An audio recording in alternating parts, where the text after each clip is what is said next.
Hey there, welcome to the Focus Podcast with Taralee. This is the place where we talk about real life, real relationships, and how to grow through it all. If you're looking for simple mindset shifts, better communication, and deeper connections, you're in the right spot. Let's dive in.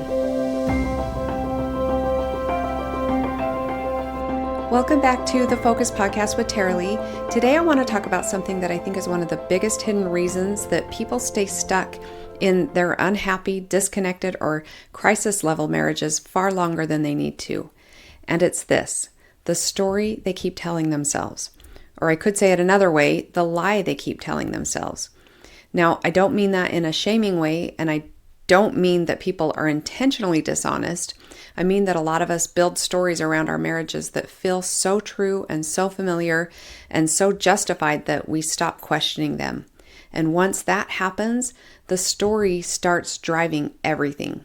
It drives how we feel. It drives how we interpret what our spouse does, how we respond, what we tolerate, what we avoid, what we delay, what we tell ourselves is possible, and even what we decide is impossible. And I want to really go after that today, because if you are in a painful marriage and you have been feeling stuck or powerless, or if you've been feeling confused or resentful, or like nothing is even changing, I can almost guarantee there's a story underneath that. And that story may be costing you more than you realize. Now, let me start with some of the most common stories that I hear. We are just in a rough season. Or once things slow down, things will get better. Or once the kids are older, we'll reconnect. Or this one, they'll come around eventually. If they loved me, they would. Or I've done everything I can. I can't leave because of the kids. Or I can't leave because of money. This is just how marriage is. Or I'm stuck. Now, every one of those has some emotional logic behind it, and that's why people believe them. And some of them may even have a piece of truth in them. But here's the issue. The story you tell yourself does not just explain your pain, it organizes your behavior, and that is huge. Because if your story is, we're just in a rough season, then you wait. If your story is, they are the whole problem, then you stay focused on their flaws and never really look at yourself. If your story is, I've done everything, then you stop growing.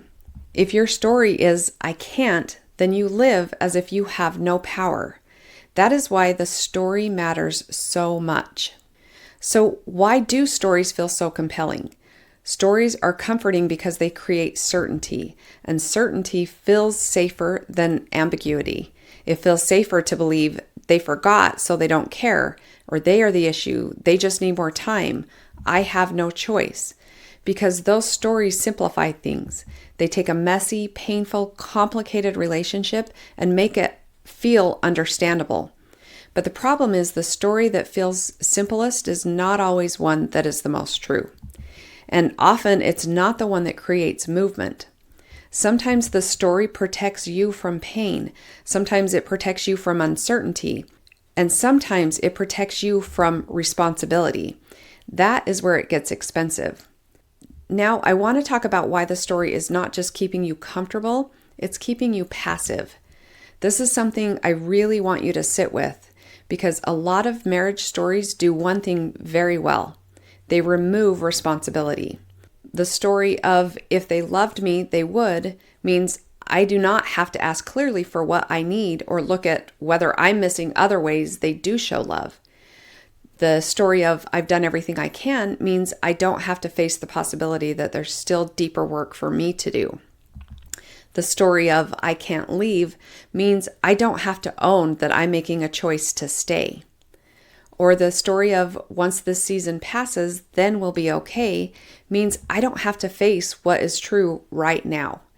Again, I'm not saying these stories come from laziness. They come from fear. They come from pain. They come from self-protection. But they still keep you passive. And passivity is a dangerous thing in marriage, because marriage patterns don't usually improve while you're avoiding them. They deepen. Distance deepens, resentment deepens, silence deepens, emotional disconnection deepens. And the longer the story stays unchallenged, the more normal the pattern starts to feel. So how about this one? We're just in a rough season. I want to talk about this one specifically because it sounds so reasonable.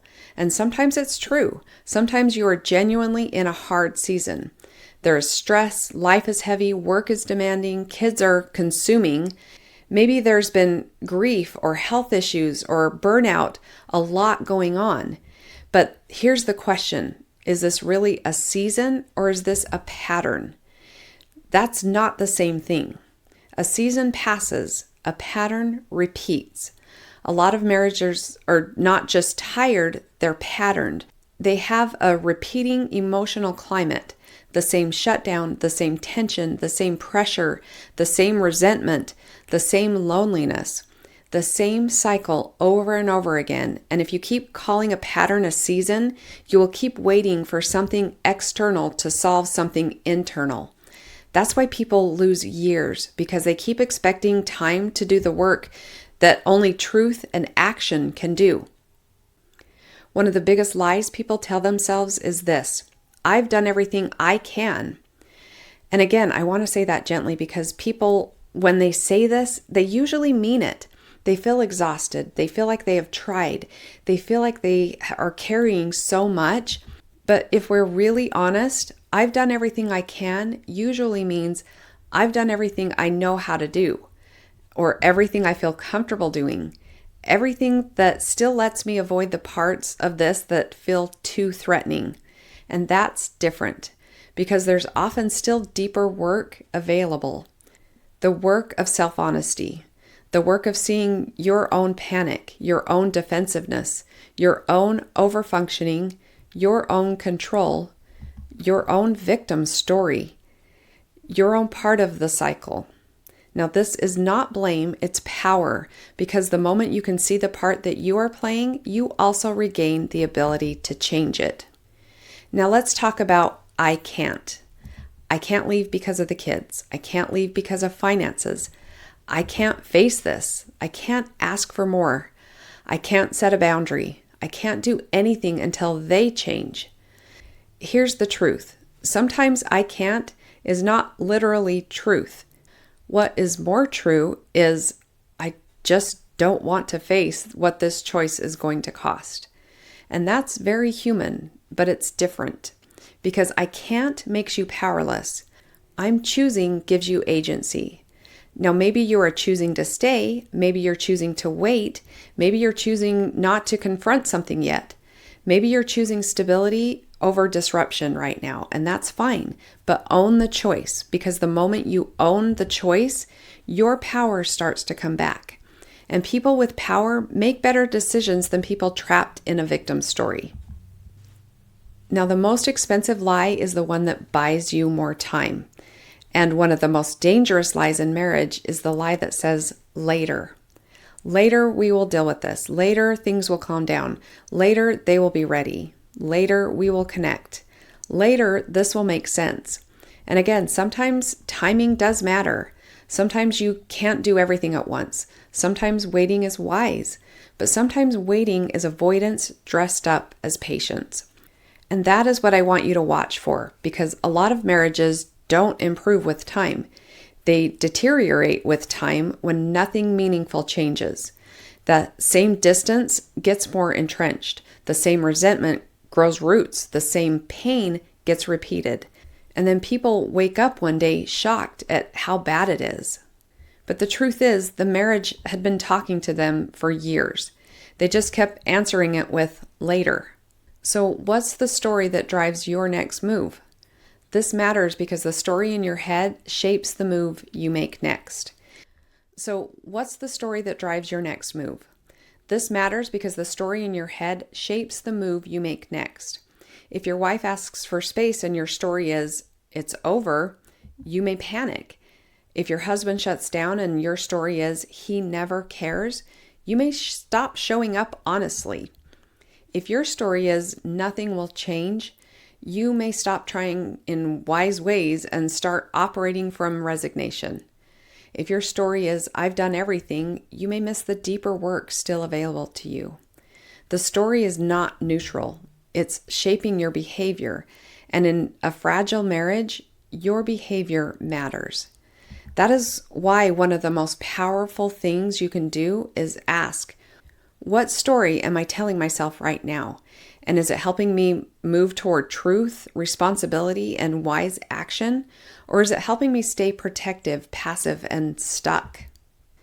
Truth is often less dramatic than the story, but it is more empowering.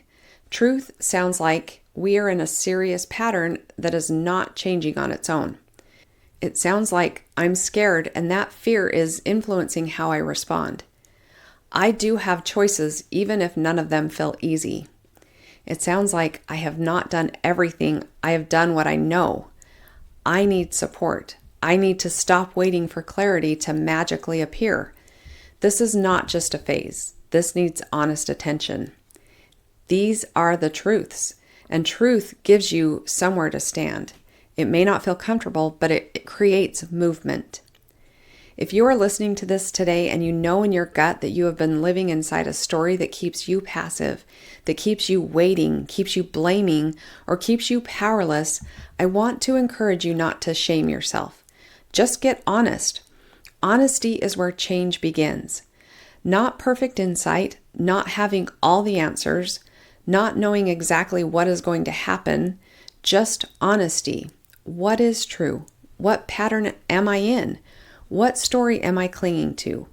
What responsibility am I avoiding? What choice am I pretending I don't have? What support do I need? These are all powerful questions, and if you are the one in your marriage who sees the urgency, who knows something deeper is going on and is ready to stop waiting and start dealing with what's actually true, I would love to help you. This is exactly the kind of work I do. I help people get out of panic, get out of false stories, and understand the deeper pattern in their marriage, and begin making wiser moves that actually create change. You can book a call with me at TaraLeeEddington.com, and we can discuss your patterns and what story you're telling yourself, and we can figure out a plan for you together. Thank you for being here with me today, and if this episode spoke to you, please share it with someone who needs to hear it. I will see you next time on the Focus Podcast with Taralee, and remember, what you focus on expands. Thanks for hanging out with me today on the Focus Podcast. If something stood out or helped you in some way, feel free to share it or leave a quick review. It means a lot. Keep showing up, keep growing, and I'll catch you in the next episode.